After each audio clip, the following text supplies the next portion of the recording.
이 두 가지 성적인 원리가 있습니다.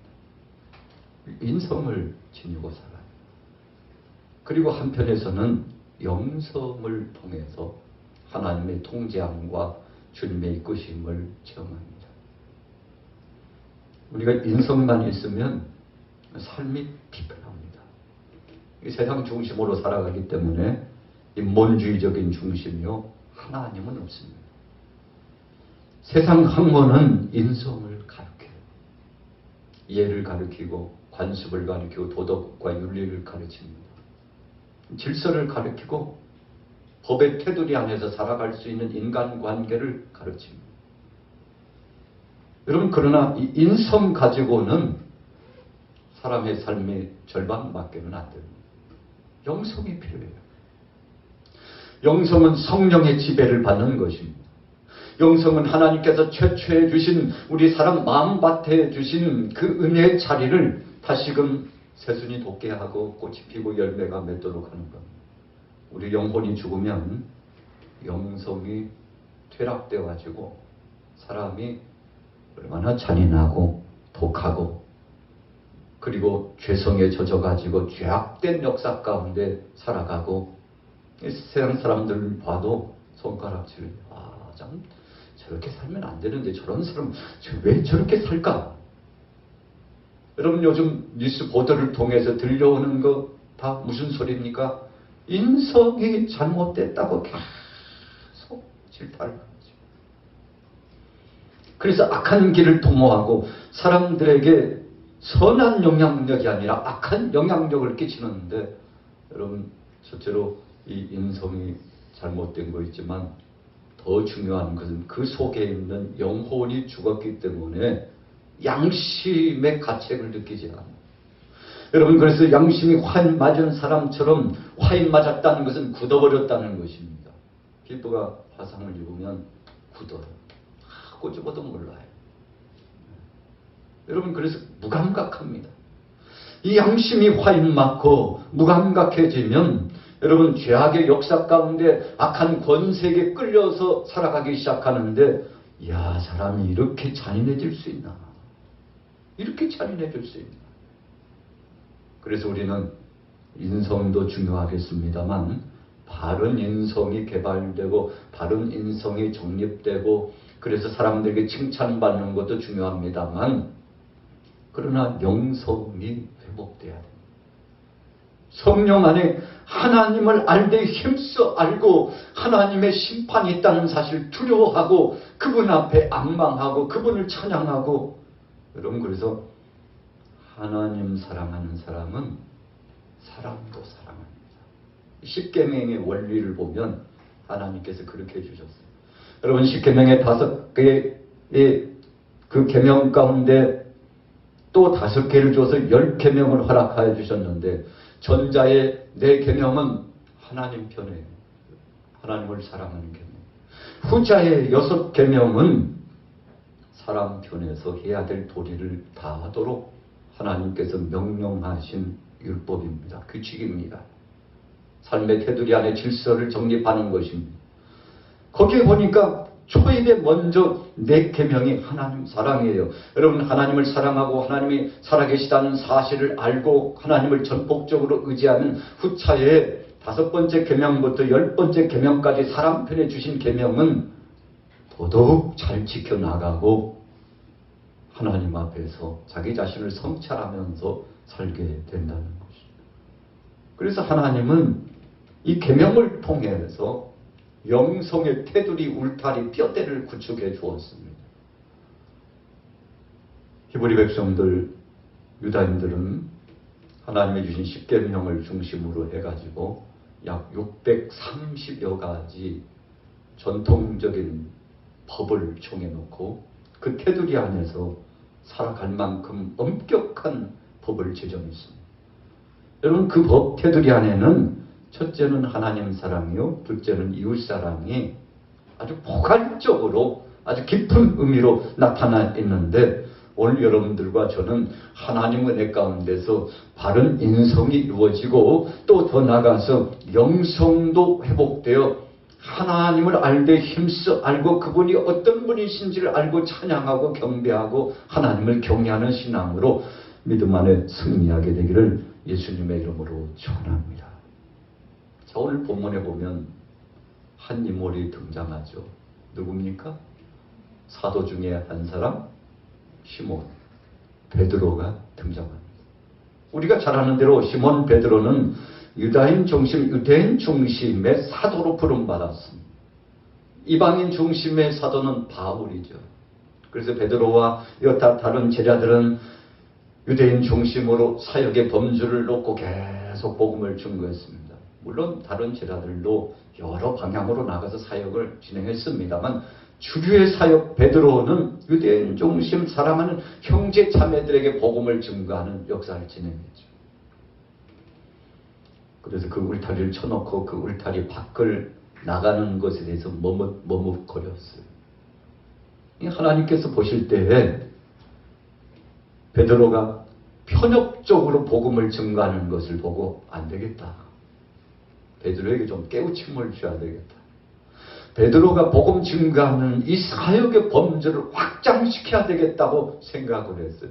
여러분, 그래서 오늘 본문 말씀 사도행전 10장에 나타나고 있는 이 말씀은 베드로가 인성과 영성을 지니면서 사역을 진행해 나갔는데 생명의 복음을 붙잡고 하나님의 영광을 위하여 전도자가 되었는데 자기 울타리 범위 안에서만 형제 자매들 범위 안에서만 사역하는 것을 하나님께서 그 담을 허물고 베드로 거기만 있지 말고 가려서 전도하지 말고 누구든지 따지지도 말고 묻지도 말고 무수한 영혼들을 향하여 이방인들을 향하여서도 나가 복음을 증거하라고 문을 활짝 열어주시고자 했는데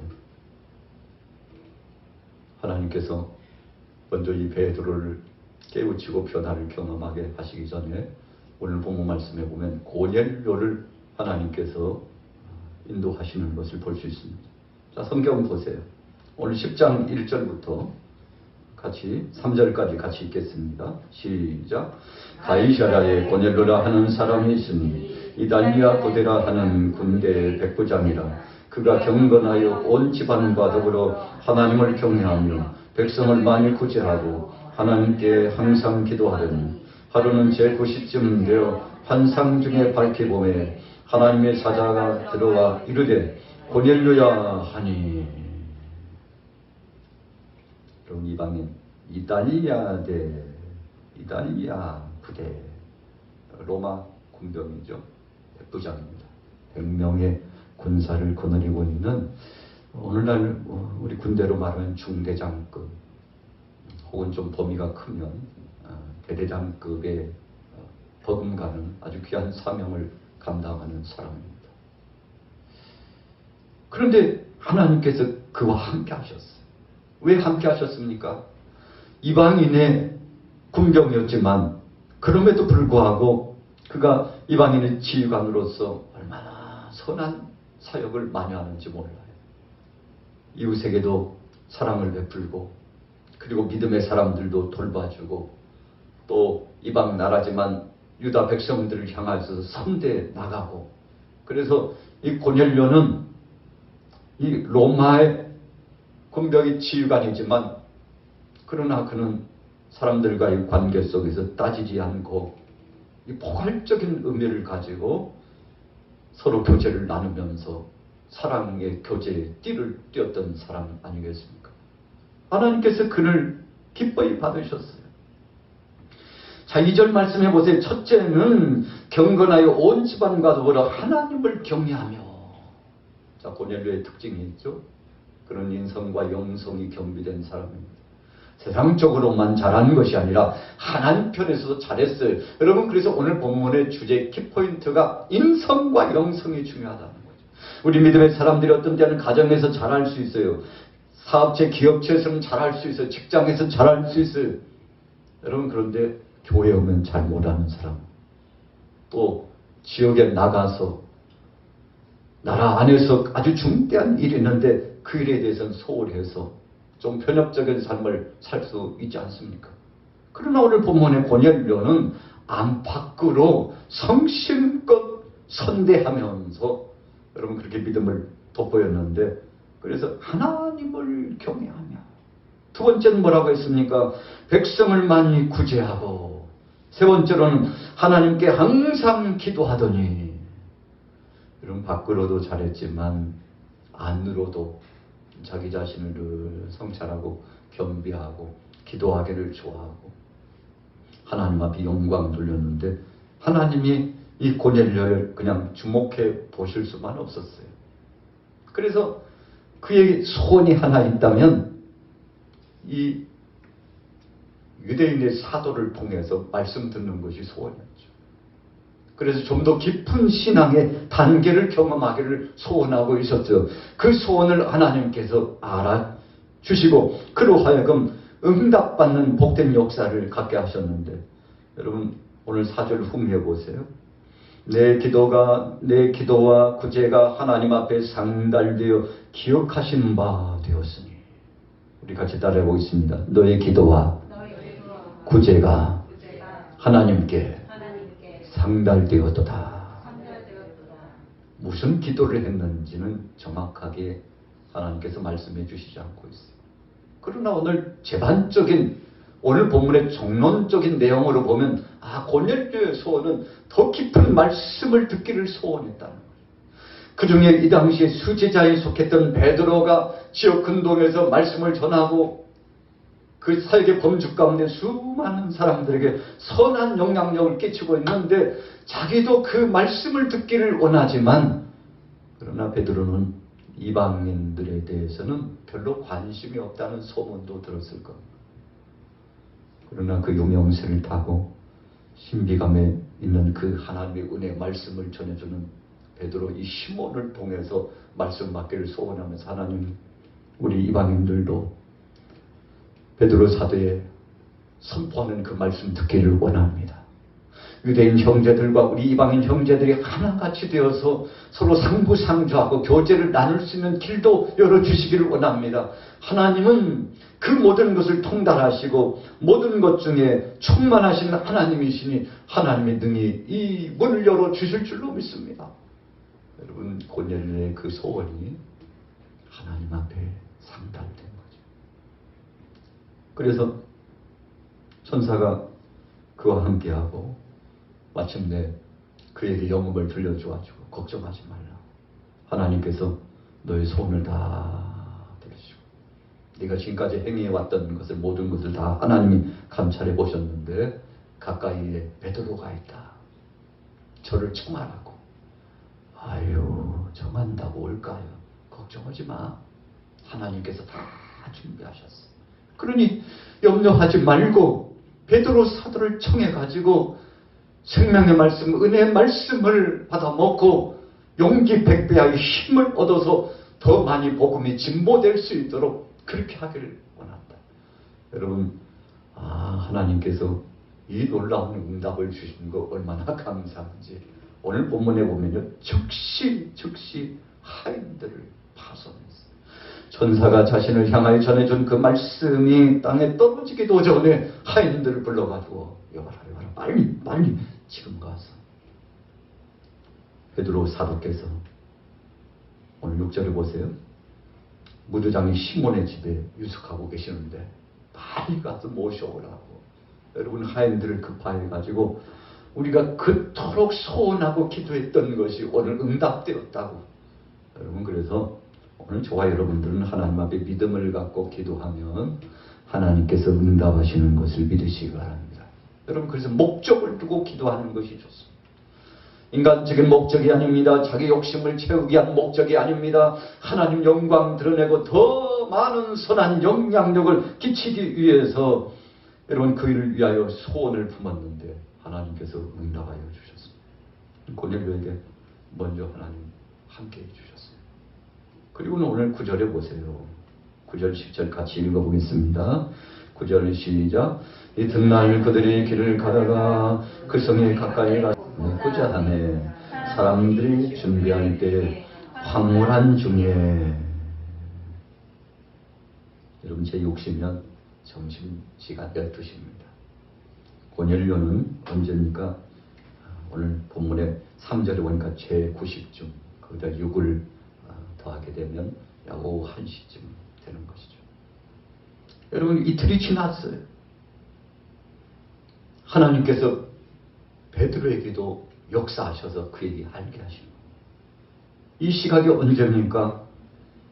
고넬료가 보냈던 하인들이 도착할 쯤 돼서 하나님께서 베드로에게도 역사하셔가지고, 베드로, 너 뭐하고 그러고 있나?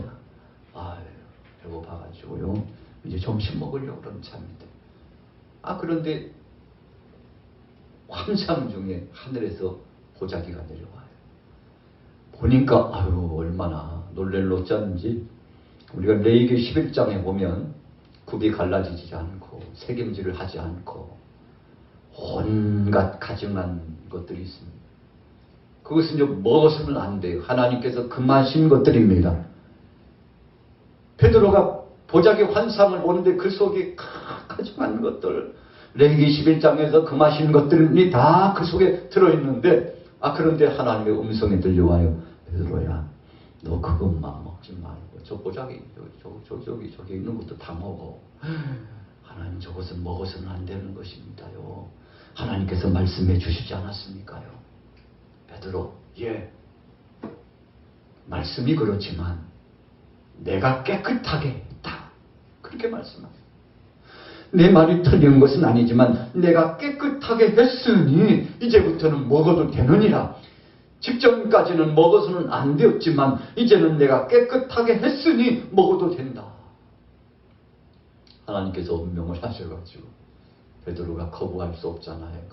가정되고 속된 것들 말씀에 순종하여 그것을 받아 먹게 되는, 의심하지 말고 믿음을 갖고 하나님 말씀 안에 순종하게 되는 은혜의 역사가 나타났죠. 여러분, 베드로가 얼마나 머뭇거렸습니까?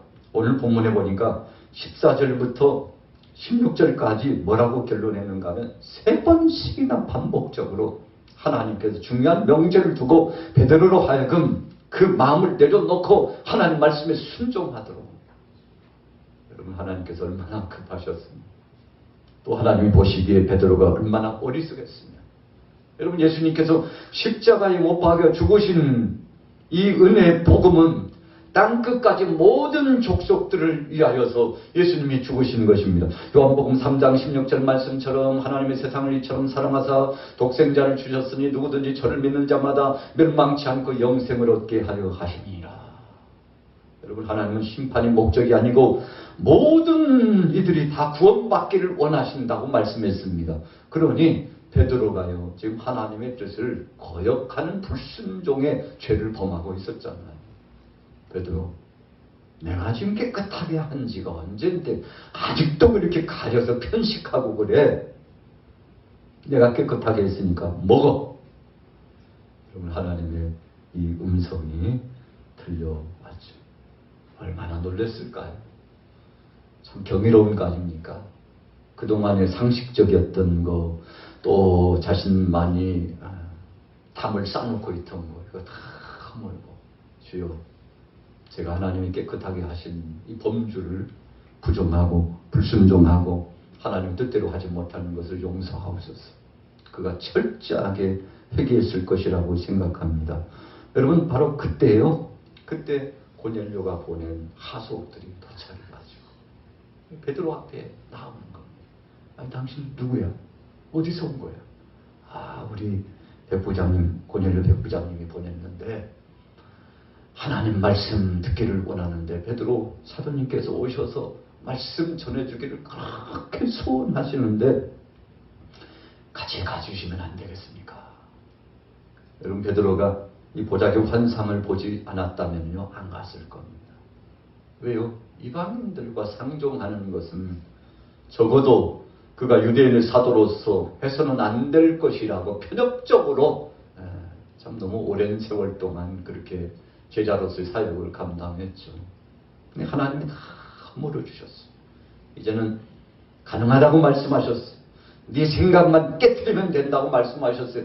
하나님은 모든 탐을 허무시고 예수 그리스도 안에서 화목제물 되셔서 만 백성들을 구원하신 표를 주시고 은혜를 허락해 주셨는데, 여러분 베드로가 자기 자신의 상식을 가지고 전통적인 그 관례에 따라 가지고 편협적으로 사역을 진행했으니 얼마나 큰 죄를 범한 것입니까? 우리가 신앙생활 하다 보면 종종 베드로와 같은 실수를 범할 때가 있습니다. 하나님은 그렇지 않으십니다. 하나님은 모든 것을 가하다고 말씀하시는데, 우리가 담을 쌓아놓고 우리가 지정석을 정해놓고 울타리를 쳐놓고 그것만은 안 된다고, 다른 것은 되지만 그것은 안 된다고 말할 때가 많다는 것이죠. 여러분, 그래서 성령께서 탄식해가지고 속상해 하실 때가 많을 수 있다는 것이죠. 오늘 베드로가 그런 사람이었어요. 오랜 시간이 지났음에도 불구하고 아직은 그가 영성 안에서 철이 들지 못하고 하나님의 뜻대로 사역을 진행하지 못했는데, 오늘 하나님께서 깨닫게 하셨죠. 중요한 모토와 같은 말씀이 18절, 20절까지 있습니다. 같이 읽어볼게요. 18절 읽습니다. 시작. 불러묻되 베드로라 하는 시몬이 여기 유숙하느냐 하거늘, 베드로가 그 환상에 대하여 생각할 때 성령께서 그에게 말씀하시되 두 사람이 너를 찾으니 일어나. 아멘. 자, 우리 같이 따라해 보겠습니다. 성령께서 말씀하시되. 성령께서 말씀하셨어요. 바울이 아시아 지역에서 복음을 전하는데 마게도냐 쪽 유럽 지역에서 많이 바다 건너 쪽에서 손짓해가지고 왜 거기 있냐, 빨리 오시라고. 야, 이상하다. 이런 환상이 왜 보이지? 왜 저 멀리서 나를 오라고 할까? 무시했습니다. 나중에 성령께서 강력하게 이 바울에게 역사하셔가지고 왜 이러고 있냐, 빨리 가야지. 그래서 하나님 말씀에 순종하고 그가 나가서 여러분 유럽 지역에 가서 복음을 증거하는 기초와 발판을 놓게 되지 않았습니까? 성령님이 말씀하셨어요. 오늘 베드로에게도 성령님이 역사하여 주었습니다. 오순절날 마가다락방에 저들이 10일 동안 기다리면서 간절히 기도했더니 불같은 성령, 바람같은 성령, 그 능력의 성령이 임재하셔서 120명 성도를 감동시키고 변화를 시켜주는데, 그들이 나가서 복음을 외치는데, 여러분 그래서 교회가 새롭게 설립되는 놀라운 은혜의 역사가 성령 안에서 시작되죠. 오늘 베드로도 그의 사역의 범주 가운데서 정말 전환점이라고 할 수 있는, 한 번도 경험해 보지 못하고 그렇게 해서는 안 된다고 생각했던 자신의 고집과 육신적인 태도를 내려놓고 이제 하나님의 말씀에 순종하고, 주여 주님이 말씀하셨어, 주님이 깨끗하다고 하셨어, 주님이 나를 등 뒤에서 밀어주시니 주님 순종하고 나갑니다. 함께 하심을 감사합니다. 고넬료가 보낸 하속들을 따라서 가자. 전능하신 하나님이 내게 허락하셨고, 그분이 내게 환상을 보여주셨고, 내게 감동을 주시고 역사해 주셨고, 너희 어르신 백부장 고넬료에게도 하나님이 역사해 주신 것을 기억한다. 믿음으로 나아가게 되지 않았습니까?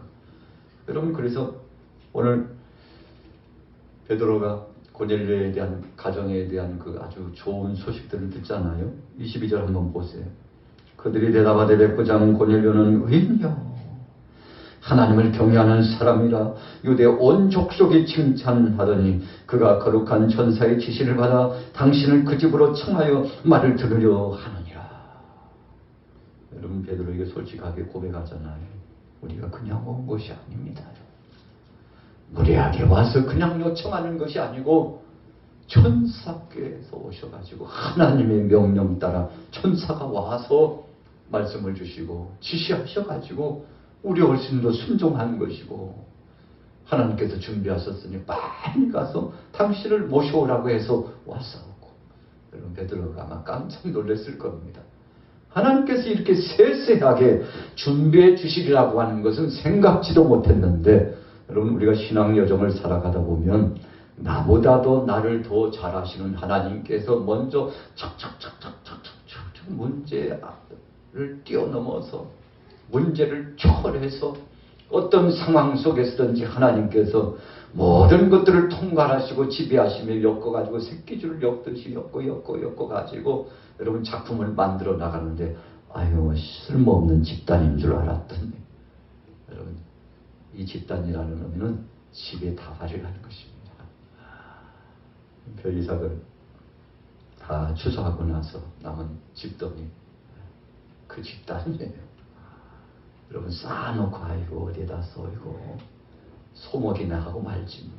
불에 태워서 거름이나 할까.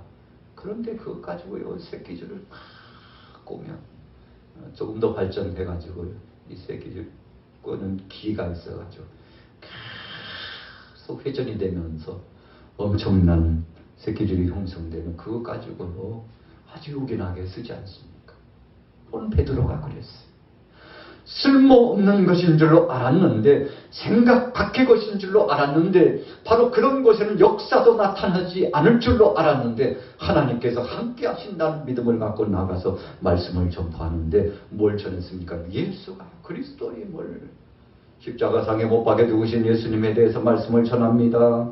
고넬료의 가정에 있는 많이 함께 동참한 사람들이 그 말씀을 듣고 능력을 경험합니다. 은혜를 체험합니다. 여러분, 고넬료가 얼마나 단단히 사람들을 모아놨는지, 참 그 지역의 고넬료 하면은 영향력 있는 사람이잖아요. 여러분들 빨리 오시라고. 드디어 우리 동네에도 우리 집에도 베드로 사도께서 오셔가지고 말씀을 전해주시는데, 이것은 하나님이 약속하신 것이죠. 뻥이 아닙니다. 사부리려고 그러는 거 아니에요. 진실이에요. 진심이라니까요. 하나님께서 천사를 보내서 역사하셨고 그분이 곧 오실 것이라고 믿고 오라고 그랬더니 고넬료의 신뢰가 대단했잖아요. 무수한 사람들이 몰려왔을 겁니다. 베드로가 거기 있는 사람들에게 말씀을 전하는데, 예수님이 왜 십자가에 못 박혀 죽으셨는지, 그분이 부활하시고 그리고 승천하셔서 다시 오셔서 심판하실 구주이신 것을 그들에게 전하니까 회개가 터져나오고 그들에게 성령의 충만이 임하고 놀라운 변화를 경험하게 되었지 않습니까? 자, 이제 결론입니다. 44절로 넘어가 볼게요. 다 중략하고 44절부터 쫙 47절까지 읽습니다. 시작. 베드로가 이 말을 할 때에 성령이 말씀 듣는 모든 사람에게 내려오시니, 베드로와 함께 온 할례하던 신자들이 이방인들에게도 성령 부어주심으로 말미암아 놀라니, 이는 방언을 말하며 하나님을 높임을 들음이로라. 이에 베드로가 이르되 이 사람들이 우리와 같이 성령을 받았으니 누가 능히 뭘로 세례 베품을 그 말이요 하고. 좀 베드로를 졸졸 따라왔어요. 누가요? 유대인 형제들이요. 아유, 가도 될까요? 에이, 이방인들에게 뭐 역사가 나타나겠어요? 뭐 기대도 안 되지만 가자고요. 하나님께서 원하신다는데.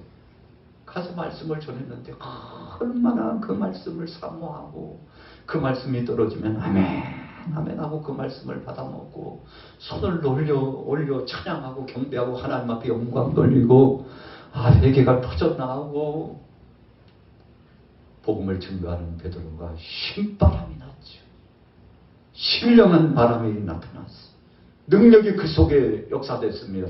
그래서 그가 하나님의 말씀을 전할 때 이방인들도 성령 체험을 하고 방언이 터지고요.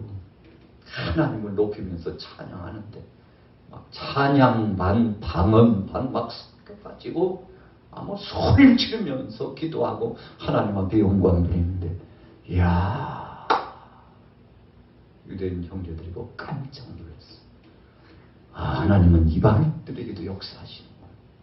여러분, 그래서 이 베드로가 고넬료의 가정에 들어가서 복음을 외쳐서 거기에 있는 사람들이 성령 충만함을 받은 이 사건은요, 이 역사는 교회 역사 가운데 새로운 패러다임과 놀라운 전환적인 역사가 나타난 계기가 되었습니다.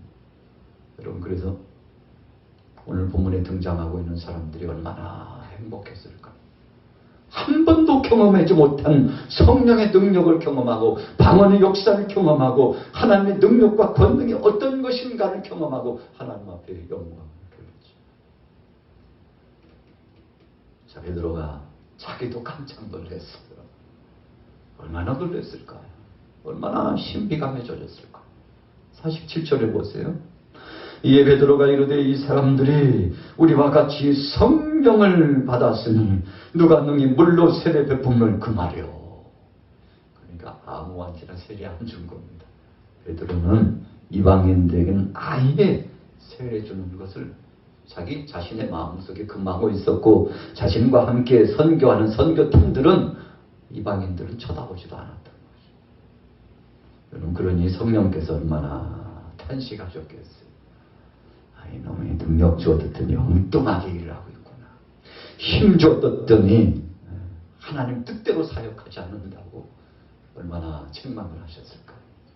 베드로가 새로운 역사를 경험했습니다. 그리고는 이제는 당당하게 이방인들에게 세례를 베풀고 은혜의 역사가 나타나는데, 자, 48절 같이 읽어보겠습니다. 시작. 명하여 예수 그리스도의 이름으로 세례를 베풀라 하니라. 그들이 베드로에게 며칠 더 머물기를 정하니라. 며칠 더 머물기. 뭘 요구했을까요? 우리 같이 따라해 보겠습니다. 하나님의 말씀. 하나님의 말씀. 하나님의 말씀. 하나님의 말씀. 말씀이 사모다. 여러분, 그것이 예배의 꽃은 말씀이잖아요. 말씀이 30분, 1시간, 2시간, 3시간이 지나도 지루하지 않고 달콤한 꿀성이와 같고 은혜의 능력이 임하고 성령의 신비한 은혜가 단비처럼 내려지는 것은요, 여러분, 은혜 받았다는 증거죠. 한 15분만 설교하지. 벌써 30분이, 아이고 40분이 다 돼가네. 진작 예배 끝날 시간에 뭐 하고 있는 거야 도대체. 그냥 말씀이 길어서 탈이야. 여러분, 은혜가 없다는 증거입니다. 여러분, 오늘 본 말씀에 고넬료의 가정에 모인 사람들이 베드로 선생님, 며칠 더 있다 가면 안 될까요? 며칠 더 계시면 안 될까요? 그 주옥 같은 말씀, 예수가 그리스도라는 말씀, 사랑의 예수님께서 살아계실 때 체험하셨던 그 말씀, 경험하셨던 그 말씀, 능력의 말씀, 당신에게 성령께서 말씀하신 그 은혜의 신비한 말씀들을 오늘 풀어주시고 우리에게도 더 많이 그 말씀을 주세요. 말씀을 주세요. 여러분, 참 은혜와 감격이 넘치는 거죠. 그래서 말세가 되면 모이기를 자꾸만 피한다고 그랬죠. 그래서 마지막 때에 세상 사람들처럼 모이기를 피하지 말고 힘써 모이라고 했어요. 여러분, 그래서 할 수만 있으면 이 은혜의 시간에, 찬송의 시간에, 말씀의 시간에, 기도의 시간에, 생명의 복음을 증가하는 전도의 시간에, 봉사하고 헌신하는 시간에 모이면 모일수록 하나님께서 기뻐하시고 냉수 한 그릇을 공개해도 그 상을 주신다고 예수님 말씀하셨는데, 하나님께서 다 기억하셔서 여러분들이 수고하고 헌신하는 것에 복을 더하여 주실 줄로 믿습니다. 그래서 오늘 베드로가요, 인성, 영성이 회복됐는데 그 중에 복음을 증가하는 전도의 반경이 지경이 넓혀졌어요. 여러분, 그래서 우리가 지경이 넓혀졌다고 하는 것은 땅을 확장받고 가산이 확장되는 것 중요하기도 합니다만, 더 중요한 것은 영적인 지경이 넓어져서 나는 저 산은 한 번도 넘기를 두려워했는데, 저 강은 절대 건너서는 안 되는 걸로 생각했는데, 하나님은 산도 넘고 강도 건너고 바다도 건너가고 비행기를 타고 거대한 육대조를 향하여 나가서 복음 증거하기를 원하시고, 그래서 바울이 3차 전도여행 마치고 이제 4차 전도여행 잡혀가는 거죠. 로마로 향하여 가는데 참 엄청난 경험을 했잖아요.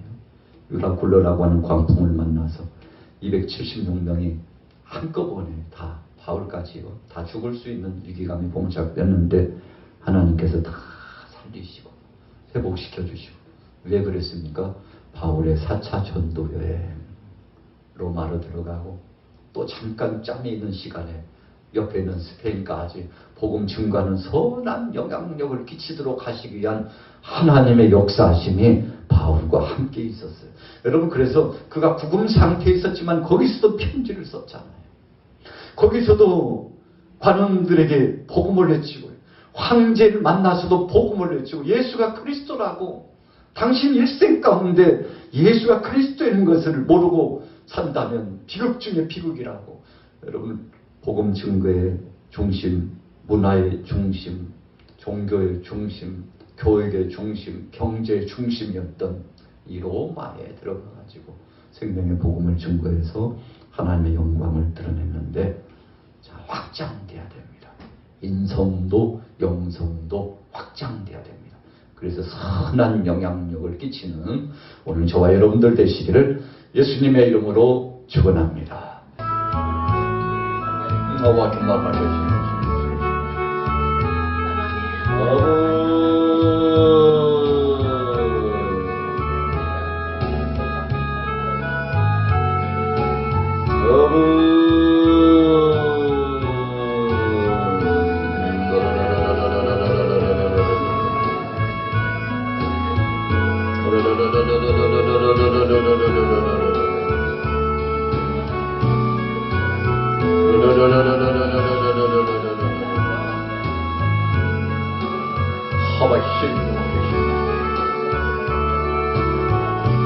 할례심 허리와 겸마와 되시기를 우리 사랑하는 동역자들이 함께하여 주옵소서. 믿음의 주 온전케 하신 예수 그리스도를 쫓아오는 우리 양화 교회가 이제 복음을 사명하고 또 많은 영혼들을 향하여 또 많은 영혼들을 향하여 나가고 성령님 역사하옵소서. 성령님 역사하옵소서. 성령님 역사하여 주옵소서. 하바킨 와킨 마킨 마킨 와킨 신이 와킨 신이 소르르르 와킨 마 와킨 신이 나라라라 와킨 마킨 게 와킨 마 나라라라 와킨 신이라라 와킨 마 와킨 신이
역사하여 주님의 능력과 권능으로 인쳐주시옵소서.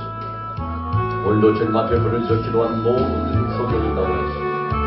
은혜 위에 은혜를 더하여 주옵소서. 능력에 능력을 더하여 주옵소서. 우리 양화교회 새롭게 하신 하나님 감사합니다.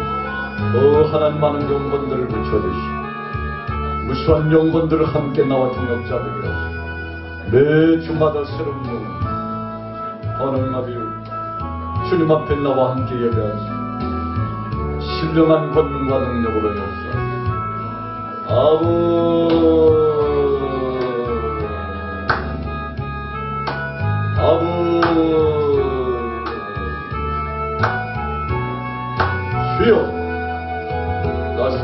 이름으로 명하노니 사악한 원수마의 권세들은 떠나갈지어다. 떠나가라. 떠나가라. 성령 역사, 은혜로 역사하라. 은혜로 역사, 능력의 권능으로 역사. 하나님 와케 마마케 개과이를 와케 마마케 사라라라 와케 미로 와케 마마케 와케 와케를 나가시니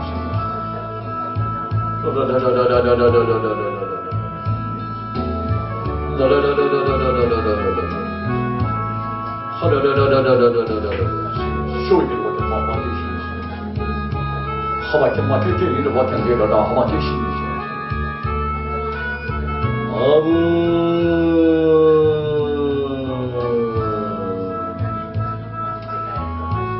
어머니 하나님 주신 와케 마마 주시니 하나님 와케 마마 주시니 오늘로 은혜 주신 하나님 감사, 능력 주신 하나님 감사,